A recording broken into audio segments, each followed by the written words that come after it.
로마서 11장 31절부터 36절 봉독하시겠습니다. 이와 같이 이 사람들이 순종하지 아니하니 이는 너희에게 베푸시는 긍휼로 이제 그들도 긍휼을 얻게 하려 하심이라. 하나님이 모든 사람을 순종하지 아니하는 가운데 가두어 두심은 모든 사람에게 긍휼을 베풀려 하심이로다. 깊도다 하나님의 지혜와 지식에 풍성하며 그의 판단은 헤아리지 못할 것이며 그의 길은 찾지 못할 것이로다. 누가 주의 마음을 알았느냐?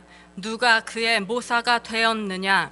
누가 주께 먼저 드려서 갚으심을 받겠느냐? 이는 만물이 주에게서 나오고 주로 말미암고 주에게로 돌아감이라. 그에게 영광이 세세에 있을지어다. 아멘. 로마서 11장은 이스라엘 족속과 유대인들을 비교하면서 이야기가 진행이 됩니다. 바울이 원 가지인 이스라엘 족속과 접붙인 가지인 이방인들을 비교하면서 구원은 오직 은혜로 얻는다는 것을 말하고 있죠. 그러면서 이방인의 구원은 이스라엘의 구원을 위한 거라고 이야기합니다. 이게 대체 무슨 뜻일까요? 오늘날 현대를 살아가는 우리에게 어떤 의미를 가지는 이야기일까요? 오늘 우리에게 이 본문 말씀은 상당히 적용하기 어려운 구절처럼 보입니다. 이해하기도 힘든데 바울이 그렇다고 말하니까 그냥 그런가 보다 하고 넘어가는 그런 때가 많죠. 하지만 이 이야기는 사실 바울이 이 시대를 살아가는 우리들에게 들려주는 이야기입니다. 물론 당시에 이스라엘 사람들과 이방인들에게 들려주는 그들에게 적용되는 이야기지만 동시에 오늘날 우리에게도 충분히 적용될 수가 있는 이야기죠. 그럼 우리는 이 이야기를 어떻게 우리 삶에 적용해 볼 수 있을까요? 한 구절 더 보시겠습니다. 누가복음 15장입니다. 누가복음 15장 11절부터 32절입니다. 이 말씀은 우리가 흔히 잘 알고 있는 예수님의 비유예요. 탕자의 비유라고 보통 말을 하죠. 돌아온 탕자의 비유. 예수님께서 들려주신 이 비유로 오늘 본문 말씀인 로마서 11장 31절부터 36절의 말씀을 풀어보려고 해요. 이 탕자의 비유는 잘 아실 테니까 전체 봉독은 생략하겠습니다. 이야기가 어떻게 시작되지요? 부잣집에 아들이 둘이 있죠. 그런데 어느 날 둘째 아들이 아버지가 멀쩡하게 잘 살아있는데 유산을 땡겨달라고 하죠. 그러니까 아버지가 줬어요. 그러자 그 돈을 가지고 먼 나라에 가서 허랑방탕하면서 다 허비해 버렸습니다. 그리고 무일푼이 되죠. 배가 고픈데 먹을 게 없어요. 돼지치기 일을 구하죠. 그래서 돼지가 먹는 열매라도 먹고 목숨을 부지하려고 하는데 그것조차도 주는 사람이 없어요. 얼마나 인심이 각박한지 이 돼지치기에게 아무도 관심을 갖지 않습니다. 그래서 굶어 죽게 되자 그제서야 이 아들이 뭘 알게 됩니까? 그때 아들이 하는 말이 17절이죠. 우리 17절 누가복음 15장 17절 함께 봉독하시겠습니다. 이에 스스로 돌이켜 이르되 내 아버지에게는 양식이 풍족한 품꾼이 얼마나 많은가. 나는 여기서 줄여 죽는구나.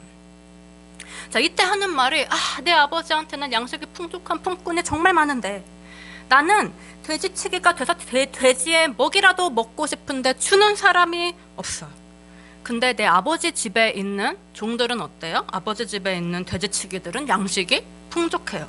누구와 누구가 다른 거죠? 지금 이 사람이 있는 이 돼지 주인과 이 아버지가 다른 사람인 거예요.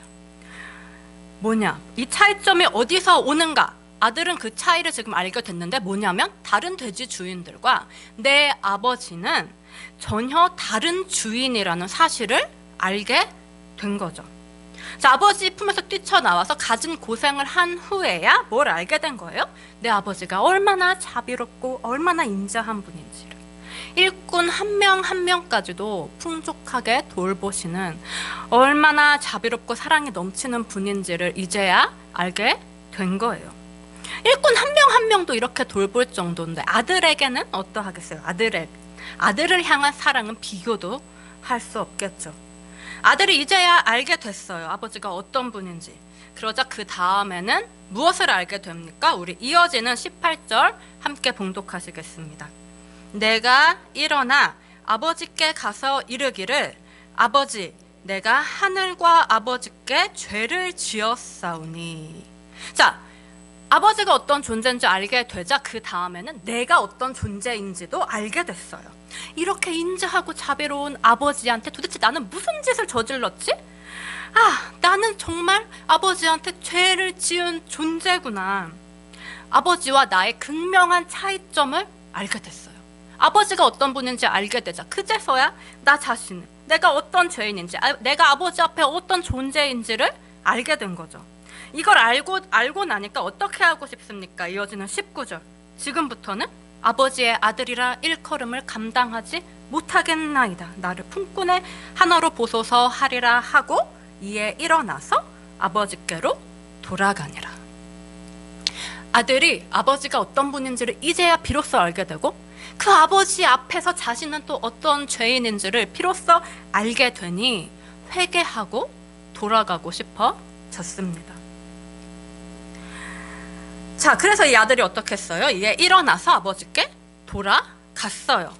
자, 그랬더니 아버지가 어떻게 했다고 본문은 말씀합니까? 20절, 이에 일어나서 아버지께로 돌아가니라. 아직도 거리가 먼데 아버지가 그를 보고 봤어요. 아버지가 그를 봤습니다. 아직도 거리가 먼데, 아직 아들이 채 돌아오지도 않았는데 그 먼 거리에서 아버지가 그를 봤습니다. 그를 보자마자 어떻게 했습니까? 아버지가 달려가서 아들의 목을 안고 입을 맞추죠.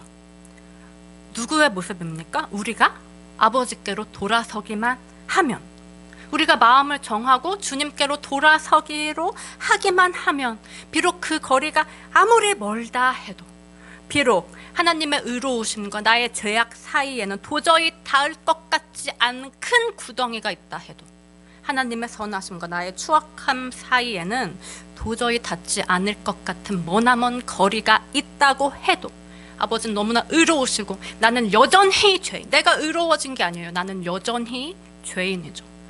도저히 그 거리가 좁혀질 것 같지가 않아요. 내가 아무리 노력해도 주님의 의로우심과 선하심에는 조금도 다가갈 수 없을 것 같습니다. 그렇게 너무나 먼 거리에도 불구하고, 그럼에도 불구하고 한달음의 거리를 좁혀서 와서 달려와서 아들을 끌어안는 건 누구다? 아버지다라는 것을 오늘 본문은 우리에게 알려주고 있죠. 어떻게 이 일이 가능하죠? 어떻게 도저히 닿을 수 없을 것만 같은 그 먼 거리가 메워졌습니까? 예수 그리스도께서 그 거리를 메우셔서 그 중간에 서셨기 때문이지요. 아버지의 뜻을 이루시기 위해서, 우리를 죄에서 구원하시기 위해서 이 땅에 오셔서 온갖 고통과 모욕과 고난을 다 받으시고 십자가에서 나를 위해 죽으시고 다시 살아나신 예수 그리스도께서 나와 아버지 사이의 먼 그 거리를 메우는 유일한 길이 되셨기 때문에 우리는 다시 아버지와 만날 수가 있습니다. 내가 조금도 의로워지지 않았지만 말이에요. 자, 이처럼 돌아온 아들의 모습은 우리에게 우리가 어떻게 아버지와 하나가 될 수 있는지 그 3단계의 모습을 알려줍니다. 먼저 첫째는 뭐죠? 첫째는 아버지로부터 떠난 거죠. 아들이 아버지로부터 떠났죠. 둘째는 그제서야, 아버지를 떠나고 나서야 아버지가 어떤 분인지를 알게 되고 또 내가 어떤 존재인지를 알게 됩니다. 아버지는 어떤 분입니까? 한없이 자비롭고 인자하고 사랑이 많으신 분. 나는요, 반대로 나는 완벽한 죄인이죠. 그분 앞에 그저 쇳덩어리일 뿐인 나.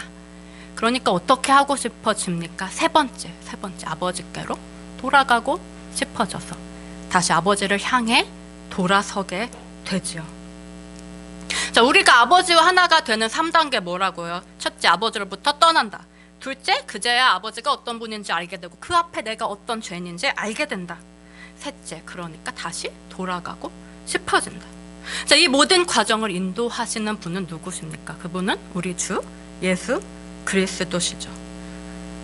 자, 그러면 우리가 왜 아버지를 스스로 떠났음에도 불구하고 다시 아버지께 돌아가고 싶어질까요? 왜? 아, 나는 이제 글러먹어서 틀린 놈이야. 이제 난 끝났어. 라고 죽어버리는 게 아니고, 지금 이 아들이 굶어 죽게 생겼는데 그렇게 낙심해서 포기해버리고 그냥 그렇게 죽어버리는 삶이 아니라 왜 다시 아버지께로 돌아갈 생각을 하게 될까요? 아들이기 때문이죠. 다른 답은 없어요. 아버지와 아들이기 때문에 그 연결성은 무엇으로도 표현할 수 없고, 우리는 아무 설명이 없어도 그 끊어질 수 없는 연결성을 알고 있어요. 그래서 사도 바울은 이 과정을 이렇게 표현합니다. 우리 함께 읽었던 오늘 본문 로마서 11장 36절에서 사도 바울은 이 과정을 이렇게 표현하죠. 이는 만물이 주에게서 나고 주로 말미암고 주에게로 돌아감이라. 그에게 영광이 세세에 있을지어다. 아멘. 자, 만물이 주에게서 났다. 주에게서 나온 자, 즉 아버지께로부터 난 자는 아무리 아버지를 떠난다 하더라도 결국은 그분으로 말미암아서 아버지께 돌아가고 싶어하게 되어 있어요. 근원이 있는 존재는 어떤 일이 있을지라도 다시 그 근원으로 돌아가고 싶어 하죠. 마치 사람이 죽기 전에 다시 고향을 찾아가듯이, 흙에서 난 이 몸이 죽은 후엔 다시 흙으로 돌아가듯이, 어떠한 근원에서 나온 존재는 결국은 마지막에 그 근원으로 회귀하게 되어 있습니다. 우리의 근원은 뭐예요? 우리의 근원은 주에게서 나고, 주님, 우리의 아버지가 우리의 근원이기 때문에 우리는 어떤 존재이든 간에, 내가 아무리 죄인이라 할지라도, 내가 어떤 존재를 할지라도 결국은 그 근원으로 돌아가게 되어 있는 것이죠. 그리고 우리의 근원이신 그분은 우리의 근원이기 때문에 그 유일한 이유 하나로 말미암아서 우리가 어떤 존재이든지 간에 무조건 우리를 받아줍니다. 무조건 우리를 받아주십니다. 왜? 근원이기 때문에. 이것이 바로 하나님이 우리의 아버지라고 성경에 거듭해서 강조하는 말의 의미예요. 너희는 그로부터 났으니 당연히 그로부터 돌아간다. 너희가 어떤 존재이든지 간에 그분은 너희를 인도해서 다시 그분의 안으로 되돌릴 거야 라고 성경은 우리에게 늘 이야기하고 있는 거죠. 자, 그럼 이렇게 근원으로 돌아가는 과정 속에서 중요한 것은 무엇일까요? 중요한 것은 우리 이미 봤죠? 아들이 아버지께로 돌아가는, 아버지와 하나가 되는 3단계. 가장 중요한 핵심은 뭐냐면 바로 두 번째인 아버지를 알게 되는 거죠. 아버지를 알게 되는 것. 근데 이게 우리의 구원에 있어서 얼마나 중요하고 핵심적인 것인지 호세아 선지자는 심지어 이렇게 얘기했죠. 우리가 여호와를 알자. 힘써 여호와를 알자. 이 백성이 지식이 없어서 망하는도다. 내 근원에 대한 지식, 아버지에 대한 지식이 너무나 중요한 거예요. 그런데 아버지에 대해 모르는 우리가 어떻게 해서 아버지에 대해 알게 되느냐 하니까 아버지를, 너무나 아이러니하게도 아버지를 떠남으로 인해서 알게 된다는 거예요. 아버지 곁에 그저 있기만 한다고 해서 아버지를 알게 되는 게 아니에요. 그냥 같이 있는다고 해서 알게 되는 게 아니에요. 그걸 극단적으로 보여주는 사람이 누구예요? 그걸 극단적으로 이 탕자의 비유에서 보여주는 사람은 바로 큰아들이죠. 큰아들. 자, 우리 누가복음 탕자의 이야기를 이어서 계속 보실게요. 자, 탕자의 이야기. 둘째 아들이 돌아왔습니다. 너무나 기쁜 나머지 아버지가 뭘 하죠? 아버지가 잔치를 합니다. 누가복음 15장이에요. 누가복음 15장. 자, 아버지가 잔치를 해요. 제일 좋은 옷을 내어다가 입히고 손에는 보석을 끼워주고 살찐 송아지를 잡았대요. 그리고 풍악을 울리면서 잔치를 시작을 했어요. 다들 춤을 추고 신이 났습니다. 이때 누가 돌아옵니까? 큰아들이 돌아왔어요. 작은 아들이 유산 땡겨가서 다 말아먹을 동안에 아버지 곁에 지켰던 아들이죠. 자, 밭에 있다가 왔다고 해요. 아마 한창 일을 하다가 왔던 것 같아요. 진짜 일을 했는지 안 했는지는 모르죠. 뭐 일을 안 했어도 하는 신용이라도 했을 거예요. 이런 사람이에요, 이 큰아들은. 그러니까 꾸준히 아버지 곁에 지켰겠죠. 자, 이 아들이 작은 아들 때문에 잔치하는 아버지를 봤어요. 그리고 벌컥 화를 내죠. 너무 화가 나서 들어가지도 않아요. 아버지가 나와서 얘야 들어가자 하고 불러도 들은 척도 안 합니다. 그리고 아버지를 비난하면서 막 불평해요. 근데 이 아들의 비난과 불평을 우리가 눈여겨볼 필요가 있어요. 우리 함께 봉독하실게요. 누가복음 15장 29절에서 32절 봉독하시겠습니다. 아버지께서 대답하여 이르되 내가 여러 해 아버지를 섬겨 명을 어김이 없거늘 내게는 염소 새끼라도 주어 나와 내 벗으로 즐기게 하신 일이 없더니 아버지의 살림을 창녀들과 함께 삼켜버린 이 아들이 돌아오매 이를 위하여 살찐 송아지를 잡으셨나이다. 아버지가 이르되 예 너는 항상 나와 함께 있으니 내 것이 다 내 것이로되 이 내 동생은 죽었다가 살아났으며 내가 잃었다가 얻었기로 우리가 기뻐하는 것이 마땅하다 하니라. 아멘. 자, 우리는 이 비유를 보면서 나 자신이 어떤 아들이라고 생각하십니까? 큰 아들? 작은 아들?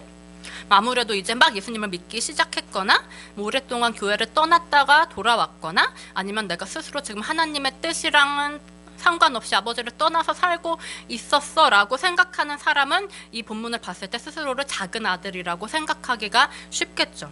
반면에 줄곧 교회 안에 있었고 교회 여러 가지 프로그램에 계속 참여하고 뭐 봉사를 해온 사람은 자신을 큰 아들이라고 여기기가 쉬울 거예요. 그런데 이 작은 아들과 큰 아들 간에 무슨 차이가 있나요?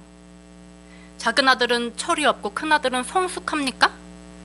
작은 아들은 아버지에 대해서 잘 모르고 큰 아들은 아버지를 잘 알고 있습니까? 작은 아들은 아버지를 잘 몰랐죠. 그래서 떠난 후에야 아버지에 대해서 알 수 있게 되었어요. 그럼 큰 아들은 아버지를 알아서 안 떠났나요? 아니죠. 큰아들의 행동과 말, 아버지에 대한 그의 비난과 불평은 그가 자기 아버지를 자기 동생만큼이나 전혀 모르고 있음을 알려주고 있어요. 또 그 말과 행동은 그가 자기 동생만큼이나 철도 없고 성숙하지도 않다는 사실을 알려주고 있죠. 둘이 똑같아요. 아버지에 대해 모르고 똑같이 덜 된 인간들이에요. 큰아들이나 작은아들이나 하나도 차이가 없습니다. 아버지의 재산을 날려먹었냐 안 날려먹었냐 하는 사실이 중요할까요? 아버지의 곁을 지켰냐 안 지켰냐 하는 사실이 중요할까요? 아버지를 하나도 모르는데 아버지의 마음도 몰라요. 관심도 없어요. 만약에 아버지한테 눈곱만큼의 관심이라도 있었다면 작은 아들이 없는 아버지의 마음을 헤아렸겠죠? 동생이 돌아왔을 때 이렇게 분노하지도 않았겠죠. 아버지한테 관심도 없어요. 그저 눈에 보이는 거칠애일 뿐이지 속은 둘 다 똑같았어요. 그나들 역시 아버지에 대해 알지 못하고 아버지를 사랑하지 않고 관심도 없었던 거죠. 몸은 아버지 옆에 있지만 마음은 그렇지 않았어요. 둘째 아들은 어땠죠? 둘째 아들은 아버지를 떠남으로 인해서 아버지가 어떤 분인지를 알게 됐죠. 그로 인해서 자기가 얼마나 막대먹은 놈인지도 알게 됐어요. 근데 큰 아들은 아버지의 곁에 떠나지 않고 그냥 있음으로써 그냥 그대로 머물러 있어요. 아버지가 나는 아버지를 모른다는 사실도 모르고 그러니까 아버지 앞에서 내가 어떤 존재인지도 몰라요. 큰 아들이 뭐라고 말을 합니까? 나에게는 염소 새끼라도 줬어요? 이렇게 아버지한테 말을 합니다. 나한테는 안 줬잖아요. 근데 왜 쟤한테는 줘요? 동생과 자신을 비교하죠. 동생에 대한 시기심, 아버지에 대한 불평, 불만이 가득해요. 다 어디서 출발한 것들일까요? 이런 것들이 다 그의 마음에 있는 욕심에서부터 출발한 것입니다. 나는 없는데 쟤는 왜 받아? 갖는 거에 대한, 소유에 대한 욕심이죠. 왜 쟤가 받지? 내가 더 인정받아야 되는데? 내가 쟤보다 낫다는 교만함에서부터 오는 욕심이죠. 나는 아버지 곁에 있었는데 내가 당연히 쟤보다 더 사랑받아야지. 사랑받고 싶은 자기 애에서부터 오는 욕심이에요. 인정할 수 없어요. 그 욕심 때문에. 그러니까 아버지를 원망하게 되는 거죠. 사실 되게 우스운 부분이에요. 아버지가 아버지 재산으로 잔치를 해요. 아버지의 염소와 아버지의 소와 아버지의 재물로 하죠. 근데 거기다 대고 불평을 지금 토하고 있어요. 왜일까요? 자기가 뭐라고요? 마음에 가득한 게 결국 뭐예요? 아버지의 재산과 아버지가 가진 것, 아버지의 지위, 아버지의 자리를 넘보고 있는 거예요. 아버지의 주권을 넘보는, 선을 넘어버린 반역의 마음이 그 아들의 마음속에 있어요. 이게 바로 뭐죠? 이게 바로 이사야 선지자가 죄의 근원이자 원천으로 지적한 주권에 대한 욕심이죠. 내 인생은 내 거야. 내 인생은 내 맘대로 살아라고 하는 하나님의 주권에 대한 욕심. 그게 바로 이사야 14장이 아닙니까? 이게 바로 큰아들의 마음속에 있는 진실이었어요. 겉으로는 아버지를 떠나지 않았지만 그 속에 들어있는 것은 아버지에 대한 죄악, 지극한 탐심과 욕심뿐이었죠. 그나마 둘째 아들은 아버지를 떠나서 나한테 죄가 있다는 거라도 알았어요. 하지만 큰아들은 아버지를 떠나지 않았기 때문에 알 수조차 없었던 것이 지금 작은아들이 돌아온 이 순간 분출되기 시작한 겁니다. 만약에 작은아들이 돌아오지 않았다면, 작은아들을 위해서 아버지가 잔치를 열지 않았다면 큰아들은 자기 속에 있는 이런 것들을 밖으로 표출할 기회조차도 없었겠죠. 스스로도 자기 속에 뭐가 들어있는지도 몰랐을 거예요. 어떻습니까? 작은아들과 큰아들. 조금도 차이가 없습니다. 조금도 차이가 없어요. 눈에 보이는 현상으로는 작은아들은 불순종하고 아버지를 거역하는 것처럼 보였고 큰아들은 아버지께 순종하는 것처럼 보였지만 실제로 둘 다 마음속에 진짜 순종이 없었던 거죠. 그런데 그냥 작은아들은 그걸 밖으로 표출했을 뿐이고 큰아들은 더 멀리 내다보고 그냥 감춰두고 의도했든지 아니면 무의식이었든지 간에 밖으로 표출하지 않았던 것 뿐이었어요. 큰아들에게 필요했던 것은 사실 이것을 표출해서 스스로 알 수 있게 해줄 기회였던 걸지도 모르죠. 자, 그렇다면 작은아들은 아버지를 떠났다가 돌아왔고 큰아들은 한 번도 아버지 곁을 떠났던 적이 없지만 현재 실제로 이 탕자의 비유가 끝나는 이 시점에서 실제로 아버지를 떠나 있는 것은 누구일까요? 실제로 지금 돌아와야 할 탕자는, 현재 아버지의 마음을 더 아프게 하고 있는 아들은 누구일까요? 다시 오늘 본문 로마서 11장 말씀 보시겠습니다. 로마서 11장 31절에서 36절.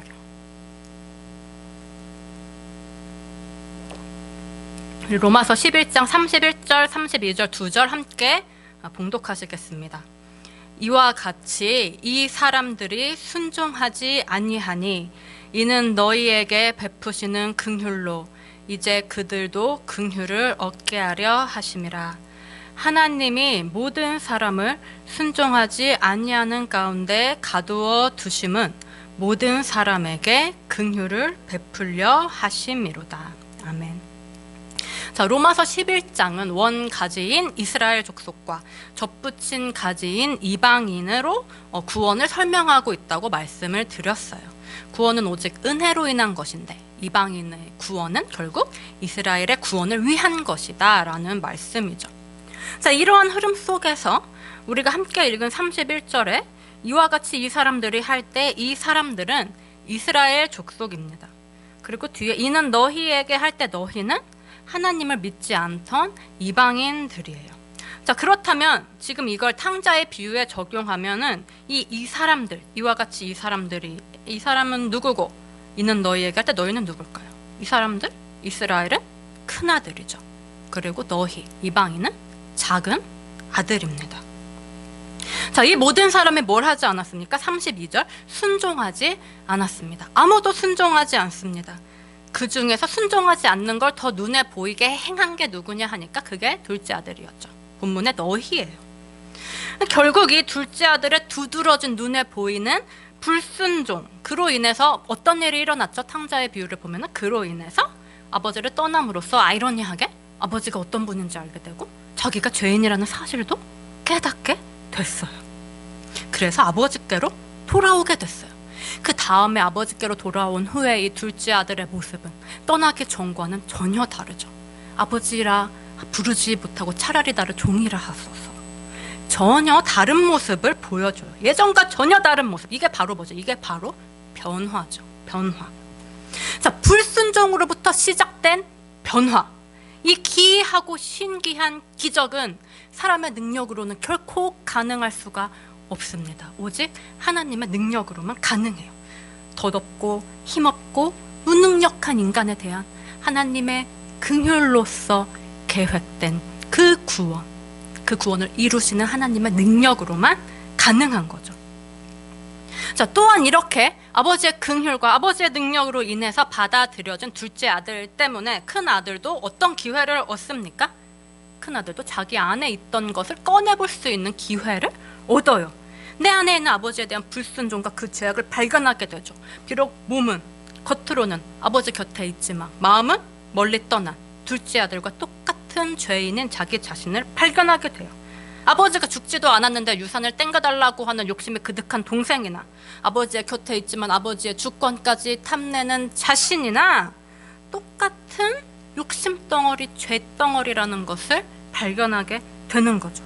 그래서 마음으로 아버지께 돌아가기를 원하니 아들이 돌아가기를 원할 때 아버지는 어떻게 하실까요? 둘째 아들에게 하셨듯이 똑같은 긍휼로 아들을 맞아 주시겠죠. 이렇게 둘째 아들과 큰 아들로 바꿔서 다시 본문 31절 32절을 읽어볼게요. 이와 같이 큰 아들이 순종하지 않으니 이는 둘째 아들에게 베푸시는 긍휼로 이제 큰 아들도 긍휼을 얻게 하려 하심이라.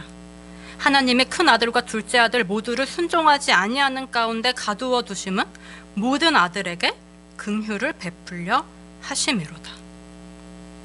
그럼 지금 둘째 아들이 아버지를 떠난 건 결국 누구를 위한 것입니까? 누구에게 유익이 된 것입니까?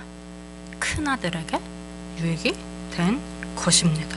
이것이 바로 이방인의 구원이 이스라엘의 구원을 위함이라는 로마서 11장의 말씀의 뜻이고 또한 현재를 살아가는 우리의 삶 속에 주님께서 주시는 말씀인 거죠. 자, 아까 전에 보았습니다. 우리가 아버지와 하나가 되는 3단계. 첫째, 아버지로부터 떠난다. 둘째, 그제야 아버지가 어떤 분인지 알게 되고 얼마나 인자하고 자비로운 분인지를 알게 되고 그 아버지 앞에서 내가 얼마나 죄인인지를 알게 된다. 그러니까 셋째, 돌아가고 싶어진다. 자, 그러면 첫째가 아버지께로부터 떠나는 거라고 하니까 그럼 나도 떠나야 되나? 이런 얘기는 아니겠죠. 예. 실제로 몸이 떠나든 떠나지 않든 그건 중요한 게 아니에요. 중요한 거는 내 마음이 아버지를 떠나 있는 상태라는 걸 자각하는 거죠. 근데 몸도 딱 눈에 보이게 떠나야지만 내 마음이 아버지를 떠나 있다는 걸 자각할 수 있는 사람이 있고 몸은 떠나지 않아도 다른 기회를 통해서 그걸 자각할 수 있는 다른 기회를 얻을 수 있는 사람이 있다는 그 차이점만 있을 뿐이에요. 내가 둘 중에 어떤 사람인지는 나는 몰라요. 내가 몸이 떠나야만 내 마음 상태를 자각할 수 있는 사람인지 아니면 몸이 떠나지 않아도 다른 기회를 통해서 자각할 수 있는 사람인지 우리는 알 수가 없어요. 우리는 나 자신을 측정하거나 상황을 판단할 수 있는 능력이 없는 어리석고 무지한 존재이기 때문이죠. 그럼 그 능력은 누구에게만 있을까요? 그것은 주님께만 있죠. 내가 둘 중에 어느 쪽인지 주님만이 아시고 주님만이 판단하실 수가 있으세요. 그래서 주님께서는 내가 주님을 실제로 떠나든지 떠나지 않든지 간에 그 어떤 길로든 나를 적정하게 안배하셔서 나에게 가장 합당한 길로 나를 인도해 주십니다. 어떤 사람은 떠나게 하시고 또 어떤 사람은 머물게 하시면서요. 그러니까 우리는 사실 누가 떠났다고 해서 고개를 내저을 필요도 없고 누가 계속 머물러 있다고 해서 고개를 끄덕일 필요도 없는 거죠. 떠나는 것도 남아있는 것도 다 주님의 안배 속에 그 사람을 향한 구원의 길일 뿐입니다. 그리고 이러한 서로의 모습을 보면서 우리는 무엇을 알게 됩니까? 누가 실제로 겉모습이 떠났든 남아있든 지간에 우리의 마음은 하나 같아요. 하나같이 주님을 떠나 있죠. 우리가 그것을 아는 것이 바로 탕자의 비유와 또 로마서 11장이 우리에게 말하고자 하는 가장 중요한 핵심이에요. 그래서 주님을 떠나 있는 우리의 모두를 주님께로 돌아오게 하는 것이 주님의 구원의 여정인 것이죠. 둘째 아들이 떠난 게 결국 누구에게 유익이 됐습니까? 큰 아들이. 큰아들. 이러니 도대체 누가 주님께서 계획하신 구원의 길을 이해할 수 있을까요? 그래서 본문 33절은 말씀합니다. 우리 함께 봉독하시겠습니다. 로마서 11장 33절 함께 봉독하시겠습니다. 깊도다 하나님의 지혜와 지식의 풍성하며 그의 판단은 헤아리지 못할 것이며 그의 길은 찾지 못할 것이로다. 계속 보실까요? 누가 주의 마음을 알았느냐? 누가 그의 모사가 되었느냐? 누가 주께 먼저 드려서 갚으심을 받겠느냐? 이는 만물이 주에게서 나오고 주로 말미암고 주에게로 돌아감이라. 그에게 영광이 세세에 있을지어다. 아멘. 주님께로부터 난 우리 모두가, 주님이 근원이 되는 존재인 우리 모두가 오직 주님으로 말미암아 그 근원이신 주님께로 돌아가서 주님과 하나가 되면, 탕자의 비유에서 아버지께로 돌아온 아들이 전혀 다른 존재가 되었듯이 우리도 완전히 전혀 다른 존재가 되니, 이어지는 로마서 12장 1절에서 2절이 드디어 뭐를 말씀하느냐? 변화를 말씀합니다. 변화. 거룩한 산 제물로서의 영적 예배의 삶, 변화의 삶을 드디어 이야기하기 시작하죠. 삶의 변화는 이때서야 나타난다는 거예요. 언제?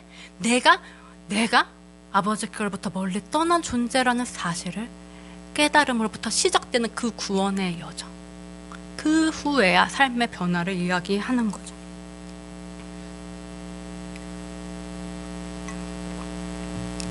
구원받은 사람의 특징은 뭘까요? 그리스도와 늘 함께하는 구원받은 사람의 특징은 이런 말이 있죠. 든 자리는 몰라도 난 자리는 안다. 그리스도께서 내 안에 계시는 것도 마찬가지입니다. 그리스도께서 내 안에 계셔요. 그래서 내가 주님과 늘 함께하는 사람의 특징은 그리스도께서 함께하지 않으실 때를 아주 민감하게 느낀다는 거예요. 그리고 우리는 다 죄인이기 때문에 하루에도 몇 번씩, 사실은 수없이 그리스도를 떠나게 되죠. 그렇다면 그리스도와 늘 함께하는 사람의 특징은 뭐냐? 내가 하루에도 몇 번씩, 하루에도 수없이 아버지를 떠난 탕자가 되어 있다는 사실을 자각하는 거죠. 그래서 하루에도 몇 번씩 다시 아버지께로 돌이키는 것. 나의 죄를 자백하면서 아버지의 어떠하심을 내가 고백하고 그 아버지의 어떠하심에 내가 감동되어 나의 죄를 자백하면서 다시 아버지께 돌아가기를 원해서 그 은혜 가운데로 다시 새롭게 들어가는 것. 이게 바로 그리스도와 함께하는 사람의 특징입니다. 그래서 이렇게 매일매일 순간순간 아버지께로 돌아가는 것을 사도 바울은 이렇게 표현했죠. 나는 날마다 죽노라. 내가 이처럼 아버지께로 돌이키면, 매일매일 아버지께로 돌이키면 그때마다 하루에도 몇 번씩 우리 아버지는 어떻게 해주십니까? 아직도 거리가 먼데 한달음에 달려와 우리 목을 껴안고 입을 맞추십니다.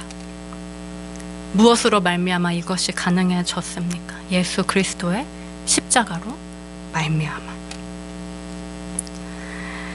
십자가의 고난과 고통과 죽음, 그리고 그 죽음을 뛰어넘은 부활의 능력, 그 영생의 능력, 하나님의 그 우리가 상상할 수 없고 우리가 추측할 수조차 없는 그 신비한 그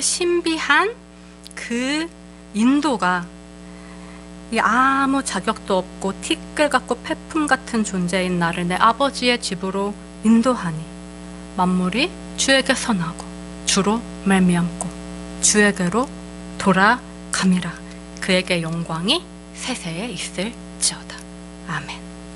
이 그리스도의 영광 가운데 살아가는 축복의 삶이 오늘 이 자리에 함께 모인 우리에게 가득가득 넘치기를 간절히 바랍니다.